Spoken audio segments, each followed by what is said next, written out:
Bien, les decía entonces, esos mandamientos entonces son normas de convivencia, ¿no? No matar, no robar, no cometer adulterio, no mentir sobre el prójimo. Y acá recuerdan que yo pregunté algo de este.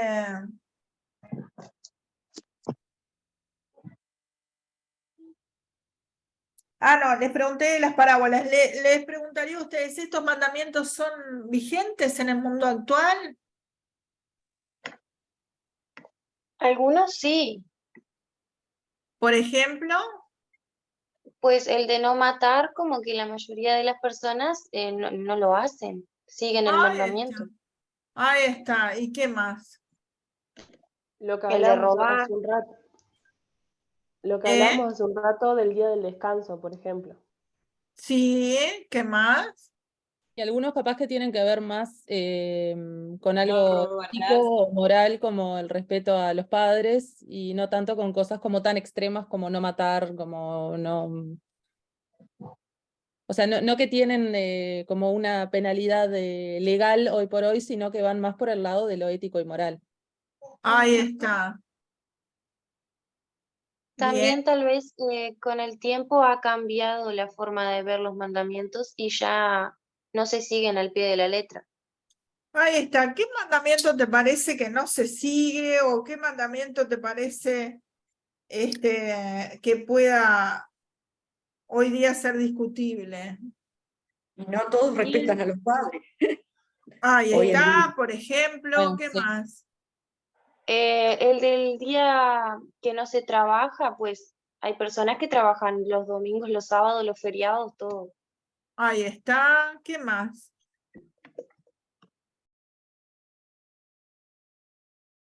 Bueno, hay uno que hablaba de pensamientos impuros o digo, yo qué sé, capaz que eso habría que ver cuál es el contexto de los pensamientos impuros en esa época y cuál es en la actualidad o cuál es, no sé. El adulterio es otro. Ahí está, ahí está. ¿Qué más? ¿Ustedes Otra, ahí po- volvieron a ver la pantalla? Sí, sí. Otra podría Perfecto. ser la afirmación del monoteísmo, más allá de que antes creían en un solo Dios, ahora como que hay varias religiones y creen en otros dioses y no solamente en ese Dios, Ujú. ¿no? Muy bien. También podría ser el de mentir y el de envidiar, ¿no? Sí, ¿les parece? ¿Qué te parece ese? ¿Qué Me- opinión te merece? El de mentir, por ejemplo, depende muchísimo. Porque, a Cuántas, ver, capaz que se sumaría más a lo que la compañía dijo recién, a lo moral, eso como que depende mucho de cómo fuimos criados, eso, y no tanto por la religión. Claro, como que ya pasan a ser más normas morales que si vos, por ejemplo, mentís, a no ser que sea en algo legal, no estarías, Pena. claro, ahí está. ahí está. La pena no sería tan grande. Fíjense que hay uno que está muy vigente, que es no hablarás contra tu prójimo falso testimonio. Fíjense, ese mandamiento, ¿les parece que hoy se sigue o no se sigue? En Para general, mí no se sigue mucho. ¿por qué? ¿Qué te parece? porque todo el mundo habla mal de todo el mundo y generalmente a las espaldas. Sí, sí, es así. O sea, no alcanzas a Ay, irte del lugar cuando ya están hablando mal de vos, totalmente.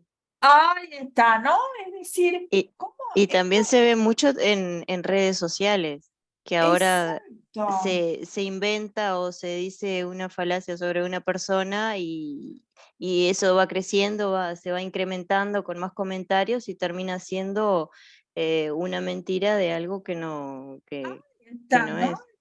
El famoso bullying, ¿no? Es decir, hoy en día cómo se transgiversa todo eso y ese mandamiento, vieron qué vigente que está y en realidad no se respeta. Había uno que hablaba, perdón, Sí, y había uno también que hablaba creo que de codiciar los bienes ajenos, ¿puede ser? Ahí está. Y No, eso en eso, realidad, ¿eh? No sé qué decime, decime, No, Estela.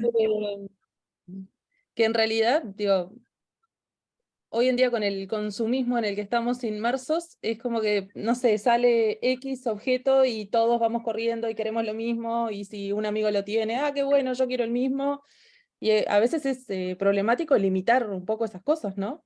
Capaz que Ay, como lo tenemos un poco más claro, pero no sé, yo tengo un hijo adolescente y es como una lucha constante entre ese tipo de conducta, tenerla o no tenerla, hasta dónde sigo, hasta dónde no. ahí está, perfecto, ¿no? Es decir, Igual ¿cómo creo, son cosas, perdón, capaz planteemos cómo son cosas tan humanas que hasta el día de hoy, ¿no? Como ustedes decían, bueno, hay algunos muy claros, ¿no? De no matar, pero hay otros que son moneda de cada día y que no son obedecidos, ¿no? Porque por algo está toda la temática del bullying, que sería la palabra para hoy del mandamiento que está en el versículo 16, no hablarás contra tu prójimo falso testimonio, ¿no? Y cualquiera inventa cualquier cosa, todo eso, ¿no? Que decían ustedes recién, ¿no?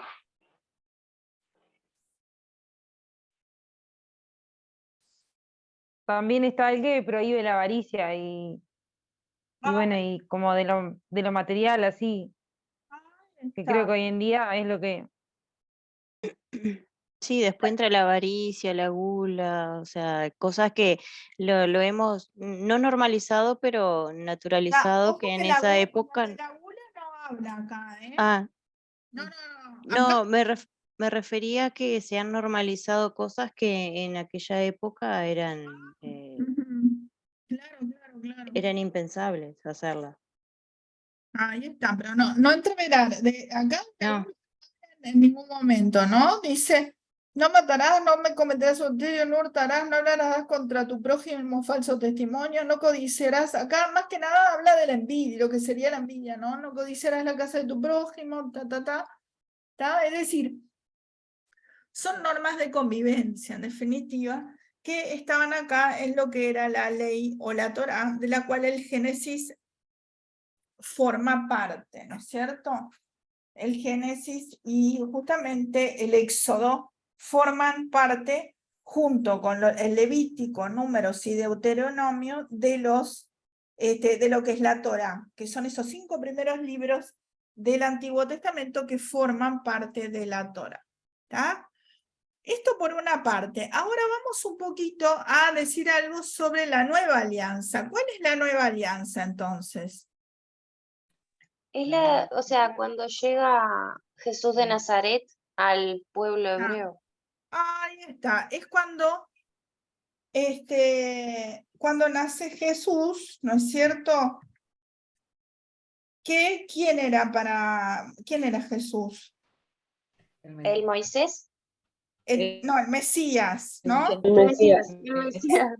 El Mesías del que hablaban las antiguas escrituras, las sagradas escrituras, pero que los judíos no creen y sí creyeron los cristianos, ¿no? Entonces, Mesías significa Salvador, ¿está?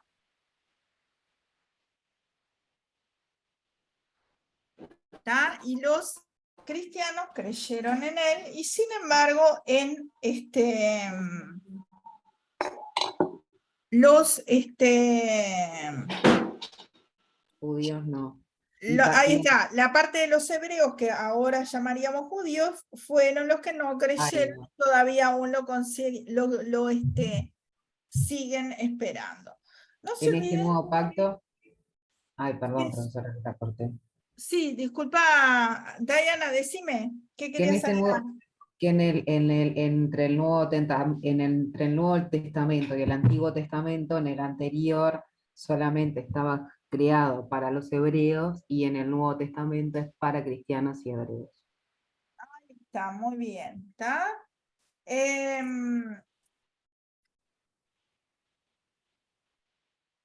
Les iba a decir que Jesús fue un personaje histórico, ¿no es cierto? Más allá de que se crea o no, Jesús como personaje histórico que nació en Belén el 25 de diciembre del año 754 de la fundación de Roma y después posteriormente pasó a ser su año de nacimiento el año 0, como todos ustedes saben, a partir del cual nosotros contamos hasta ahora, ¿no es cierto?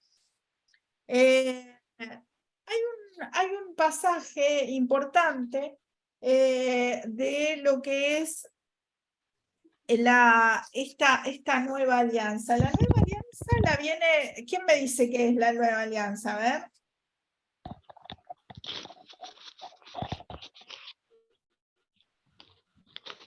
El Nuevo Testamento puede ser. La nueva alianza es el nuevo pacto, ¿no es cierto? Que hace En el justamente... monte, que se hace en el monte, ay, no recuerdo el... No. Sí. Esa es la antigua, ¿no?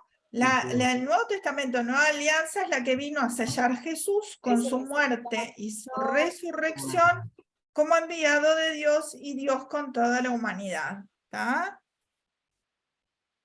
Limpiando los pecados. Se fue la voz tuya, no se te oyó nada.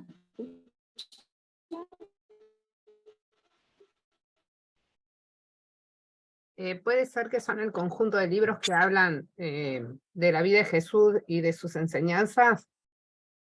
Sí, pero ojo con ese tipo de respuestas, porque en realidad sí es el conjunto de libros, pero la pregunta apuntaba a Nueva Alianza como nuevo pacto. ¿Qué era la nueva pacto? ¿Entendés? Sí. Ya vi lo de Graciela para la que dijo. Sí, gente, profesora, hola, ¿me escucha? ¿sí? Acabo de llegar, o sea, a la hora que usted pasó que teníamos la clase hoy, yo ya estaba en el instituto y bueno, me enteré y recién salgo y acá estoy. Perfecto, ya te anoté. Gracias. Les decía entonces que entonces la nueva alianza, lo que tú tenés que responder, que el Nuevo Testamento La nueva alianza. es la que vino a sellar Jesús con su muerte y resurrección como enviado de Dios y Dios con toda la humanidad. Bien. O sea, esa era la respuesta de la nueva alianza. Cristo universalizó la alianza, la explicitó con su doctrina, la amplificó a todos los hombres y la ratificó con su sangre en remisión de los pecados del mundo. ¿Está? ¿Queda claro? Es decir, que esta alianza es bien diferente a la otra en el sentido que es con toda la humanidad y es Jesús, el enviado Hijo de Dios, que sella entonces con su muerte y su resurrección y es con toda la humanidad. ¿Está? En San Lucas, perdón, en San...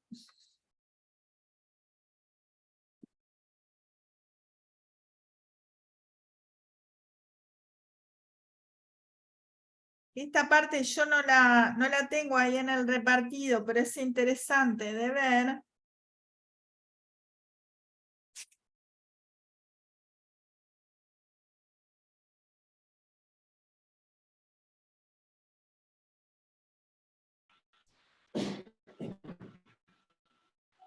Pasaje muy interesante, a ver si lo encuentro.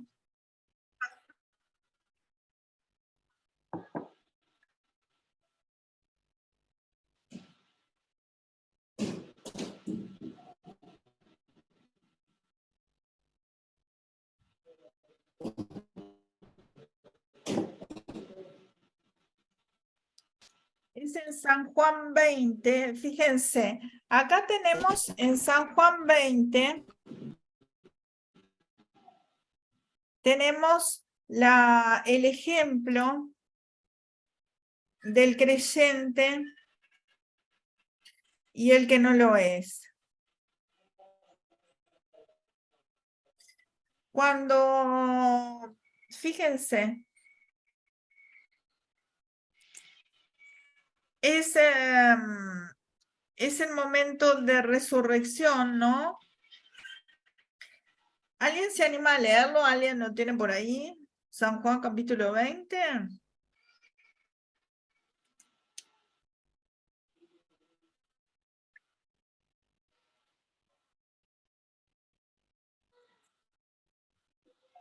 ¿No?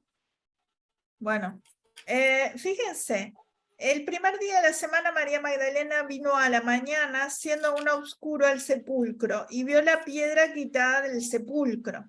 Entonces corrió y vino a Simón Pedro, al otro discípulo, al cual amaba Jesús, y le dice: han llevado al Señor del sepulcro, y no sabemos dónde le han puesto. Y salió Pedro y el otro discípulo y vinieron al sepulcro.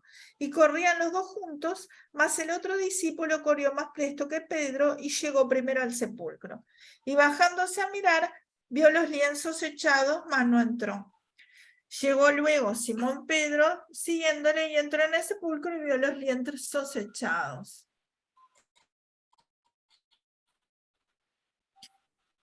Y el sudario que había estado sobre la cabeza, no puesto con los lienzos, sino envuelto en un lugar aparte. Y entonces entró también el otro discípulo que había venido primero al sepulcro y vio y creyó. Porque aún no sabían la escritura y que era necesario que él resucitase de los muertos. ¿Por qué hago alusión de esto? Porque justamente está esa parte de la resurrección. Y volvieron los discípulos a los suyos. Empero María estaba afuera llorando junto al sepulcro. Y estando llorando, bajóse a mirar al sepulcro. Y vio dos ángeles en ropas blancas que estaban sentados, el uno a la cabecera y el otro a los pies, donde el cuerpo de Jesús había sido puesto. Y dijéronle: mujer, ¿por qué lloras? Díceles: porque se han llevado a mi Señor, y no sé dónde le han puesto. Y como hubo dicho esto, volvióse atrás y vio a Jesús que estaba allí, mas no sabía que era Jesús. Dícele Jesús: mujer, ¿por qué lloras? ¿A qué buscas? ¿A quién buscas? Ella, pensando que era el hortelano, dícele: Señor, si tú lo has llorado, dime dónde lo has puesto, y yo lo llevaré. Dícele Jesús: María. Volviéndose a ella, dice: Raboní, que quiere decir maestro, es decir, lo reconoce. Dícele Jesús: no me toques, porque aún no he subido a mi Padre. Mas ve a mis hermanos y dile: subo a mi Padre y a vuestro Padre, y a mi Dios y a vuestro Dios. Fue María Magdalena dando las nuevas a los discípulos de que había visto el Señor y que él le había dicho estas cosas. Y como fue tarde aquel día, el primero de la semana, y estando las puertas cerradas, donde los discípulos estaban juntos por miedo de los judíos, vino Jesús y púsose en medio y díjoles: pasa a vosotros. Y como hubo dicho esto, mostróle las manos y el costado. Y los discípulos se gozaron viendo al Señor. Entonces les dijo: Jesús, otra vez, pasa a vosotros. Como me envió el Padre, así también yo os envío. Y como hubo dicho esto, sopló y díjoles: tomad el Espíritu Santo. A los que remitieres los pecados les son remitidos, a quienes los retuvieren serán retenidos. Empero Tomás, acá está el ejemplo del no creyente, ¿tá? Los demás que creyeron eran creyentes, pero acá está el ejemplo del no creyente. Tomás, uno de los 12, que se dice el dídimo, no estaba con ellos cuando Jesús vino. Dijéronle pues los otros discípulos: al Señor hemos visto. Y él les dijo: si no viere en sus manos la señal de los clavos, y metiere mi dedo en el lugar de los clavos, y metiere mi mano en su costado, no creeré. Y 8 días después estaban otra vez los discípulos dentro, y con ellos Tomás. Vino Jesús, las puertas cerradas, y púsose en medio y dijo: pasa a vosotros. Luego dice a Tomás: mete tu dedo aquí y ve mis manos, y alarga acá tu mano y mete en mi costado, y no seas incrédulo, sino fiel. Entonces Tomás respondió y díjole: Señor mío y Dios mío. Dícele Jesús: porque me has visto, Tomás, creíste. Bienaventurados los que no vieron y creyeron. Y también hizo Jesús muchas otras señales en presencia de sus discípulos, que no están escritas en este libro. Estas empero son escritas para que creáis que Jesús es el Cristo, el Hijo de Dios, y que para creyendo tengas vida en su nombre. Vieron que, en primer lugar, esto tenemos la clasificación de este texto como biográfico apologético, es decir, esto de que es una biografía y además una apología o discurso en defensa de Jesús, ¿no? En esas palabras del final del versículo 31, ¿no? Y además ese ejemplo del creyente y del que no lo es, ¿tá? Es decir, Tomás tuvo que tocar allí sus manos para que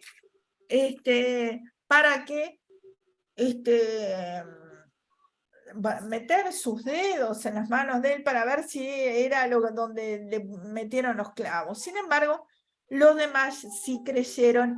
Y como en el versículo 22, le dice a los discípulos: tomad el Espíritu Santo.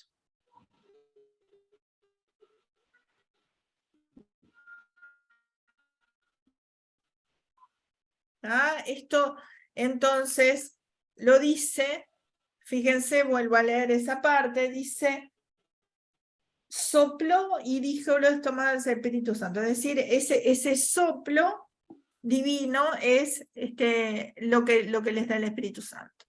¿Tá? Y Tomás como ejemplo del que no cree. Esto me parece fundamental porque es el episodio de resurrección del cual hay que hacer referencia porque es el elemento fundamental de lo que es como Jesús, que viene a sellar con su muerte y su resurrección como enviado de Dios, ¿no es cierto? Y sella esta nueva alianza. ¿Tá? No sé si queda alguna pregunta de esta parte y de queda entendido esta idea que yo quería dar.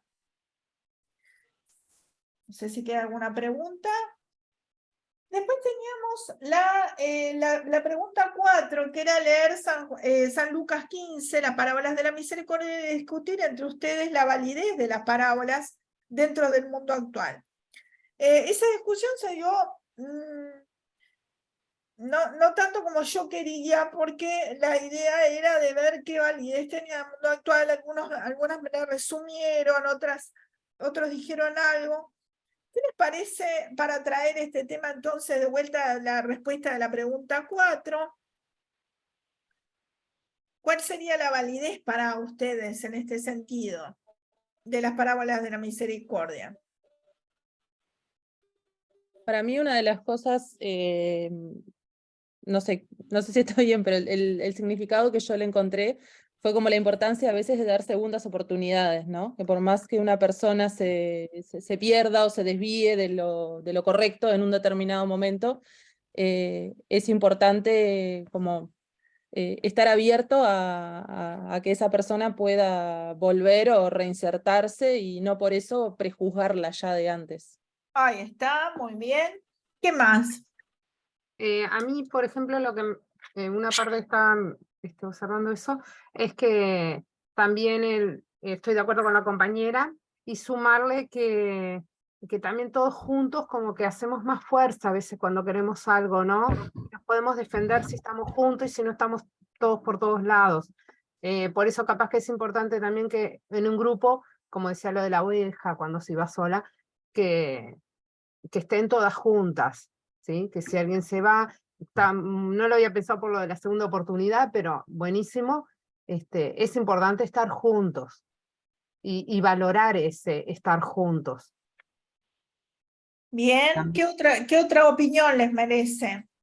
También la forma de enseñar que tiene, porque él en realidad es atacado, pero él responde en un tono amable, afable, en base a las historias, de forma tal que la otra persona puede identificarse, porque si bien está haciendo como un paralelismo de la situación que le pasó con las historias que él cuenta, el poder enseñar a través de la palabra, y no reaccionar como, por ejemplo, a veces nos pasa como en todo ser humano, que si a veces le hablan mal a uno, o lo incomodan delante de la gente, reacciona, y él lo que hizo fue, de forma amable, poder enseñarle a esa persona que estaba en falta para con él. Ahí está. Ojo que no es para con, por favor. Es Perdón, con con él. Con él. Ojo con esa. Justo hoy estábamos hablando con mis colegas, porque yo también doy idioma español en INET, y estábamos hablando de Eso es un error, es o con o para, ¿no? En este caso, Bien, perdón. por ejemplo, el padre tuvo misericordia con el hijo, ¿no? Bueno, y ustedes Ujú. ya habrán leído el repartido, y si no, háganlo, porque esto es, también puede ser una de las preguntas, ¿no? Pero básicamente, como dice la compañera, estas parábolas empiezan, como dice el repartido, en respuesta a esos personajes secundarios, fariseos, escribas, publicanos, perdón, fariseos y escribas que estaban murmurando, que murmurar es justamente hablar en voz baja, pero suficientemente alto para que el otro oiga. Entonces estaban murmurando que Jesús estaba con publicanos y pecadores, ¿no es cierto? Entonces eso, como dice la compañera muy bien, es lo que da pie al nacimiento del relato de las 3 parábolas de la misericordia. Y si bien está repartido, me gustaría sí hablar de algunos de los recursos que, que él emplea. Ustedes saben que este texto es un texto del género narrativo. Siempre tenemos que hablar del género, ¿tá? Para hacer los análisis, género narrativo, porque justamente está escrito en prosa, de margen a margen, y cuenta una historia. En este caso tenemos como Jesús, que es un personaje. Recuerdan que dentro de la historia, más allá de que se pueda creer o no, nosotros lo estamos analizando desde el punto de vista literario. Jesús es un personaje que es el personaje principal, y los otros personajes secundarios, ¿por qué son secundarios? Porque yo digo que los fariseos, escribas, publicanos y pecadores son secundarios. Porque el personaje de Jesús es en el que ronda toda la historia, o sea, es el que conduce la historia. Ahí está, y porque fíjense que están nombrados en plural, ¿no? Los personajes, en este caso, ¿no? No todos los personajes secundarios están, en este caso, están nombrados en plural como un genérico.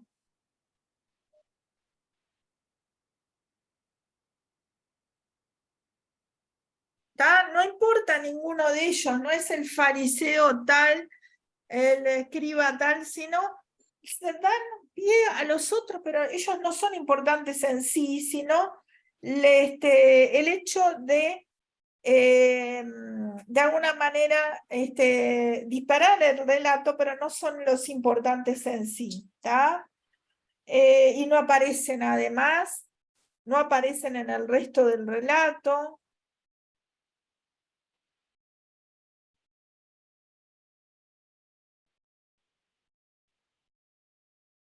Bueno, por otra parte, gente, cuando se corte nos unimos una tercera vez, ¿sí? Bueno, por otra parte, les quería señalar algunos de los elementos de análisis que por ahí alguien me lo relató, y eso, si bien no está mal, porque bueno, la pregunta no apuntaba al análisis tampoco, pero eso se llama paráfrasis de texto. Es decir, cuando nosotros tenemos el análisis, una cosa es analizar, ya les digo, el género. Fíjense cómo está el análisis, si alguien no lo leyó, léalo.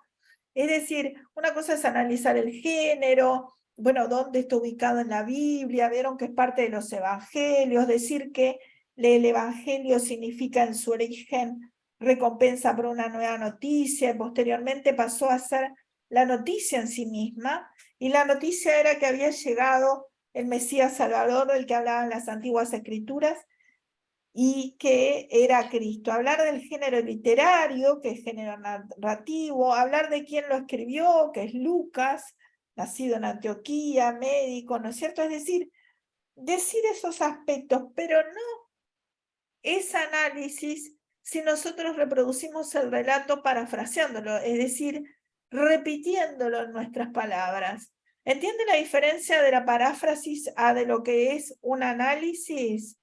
¿O queda alguna? Ahí Leticia levantó la mano. Dígame, Leticia.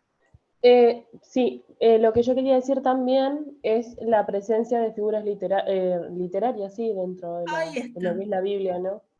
Ahí está, que si bien fue un texto que no fue escrito para hacer una obra literaria, tiene muchas figuras literarias que justamente es lo que hacemos hincapié en la literatura porque es lo que nos interesa a los efectos del estudio nuestro.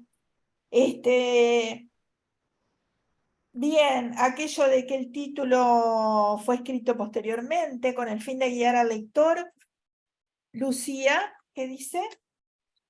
Quería preguntarte si lo recomendable para tus trabajos era hacer un análisis o una paráfrasis. No. Estamos en literatura y los elementos de análisis son los principales, es decir, todo lo que yo pongo en el repartido es lo que te estoy haciendo hincapié acá, ¿tá? Es decir, la paráfrasis es decir lo mismo que en texto, pero en tus palabras, ¿tá? Yo siempre cuento que hay hubo un alumno autista que me transcribió completo el texto. Y obviamente se lo hice hacer de vuelta, ¿tá? Porque la idea no es escribir de vuelta el texto, ni decir lo mismo que dice el texto, sino analizarlo, ¿tá? Por eso las citas largas no tienen sentido, porque hay que citar solamente lo que se va a analizar. Por ejemplo, si yo menciono una metáfora, decir y definir lo que es metáfora, pero no hacer la cita en extenso porque no tiene sentido, porque además ustedes van a estar con los textos, pueden llevar los textos, ¿tá? O sea que al estar con los textos, las fotocopias o la Biblia misma, no tiene sentido el hecho que ustedes escriban tanta cita, ¿no? Bien, entonces vamos a ver los elementos de análisis. Por ejemplo, el empleo entonces, la estructura esa de las parábolas, las dos primeras,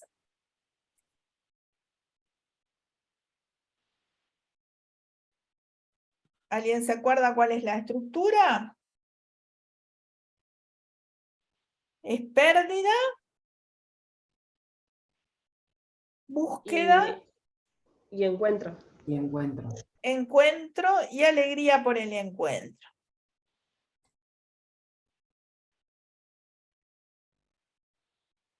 ¿Ah? Y les decía que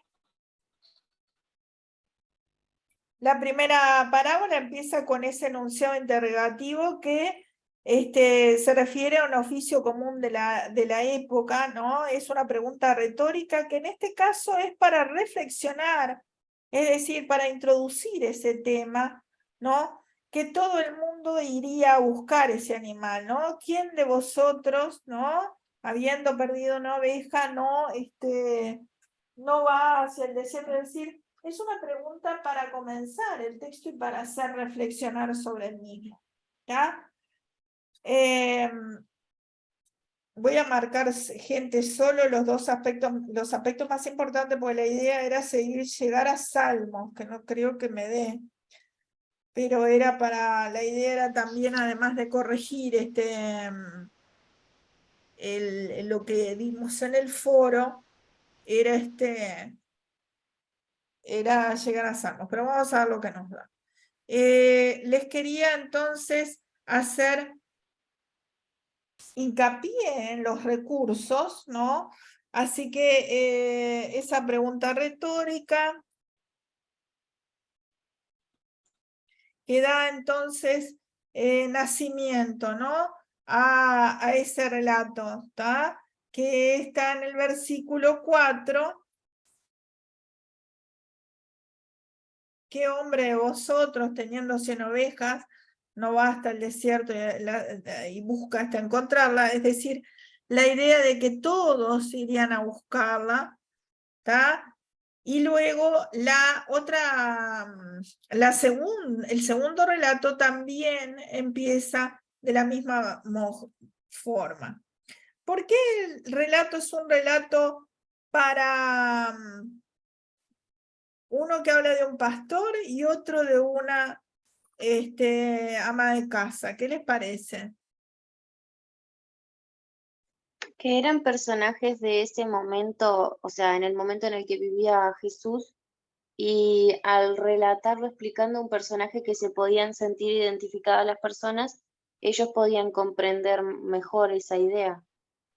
Ahí está, ¿no?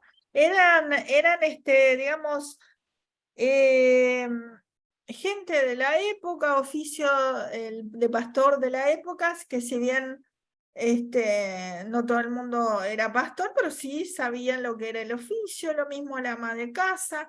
No se olviden que a Jesús lo oían tanto hombres como mujeres, entonces justamente el...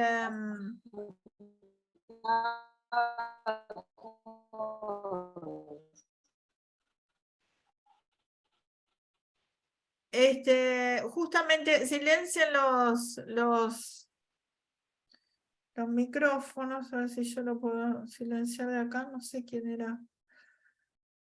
Les decía que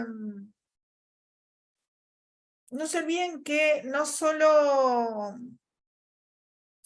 mujeres o hombres Metafóricamente, escuchaban el relato, espera que un minutito y te doy la palabra, sino que también sí. los hombres los escuchaban, tanto las mujeres como hombres, ¿no? Es decir, cómo allí entonces hace un relato como para el sector masculino, que es el primero, el del pastor, y otro relato para las mujeres. ¿Por qué les parece que habrá hecho esos dos relatos?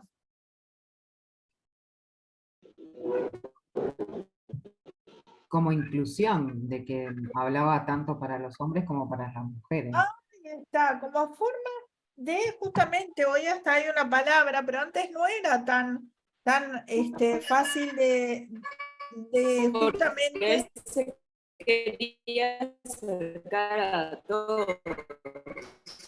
Ahí está, para acercarse a todos, para que todos se sintieran incluidos, muy bien. Bien. Entonces, eran oficios y cosas conocidas.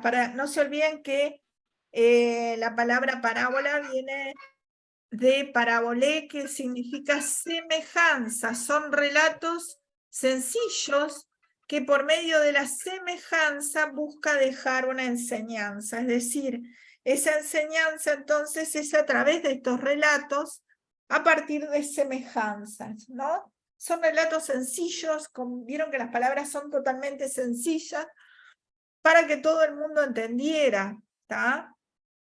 Bien, vamos a ver el recurso del polysíndeton,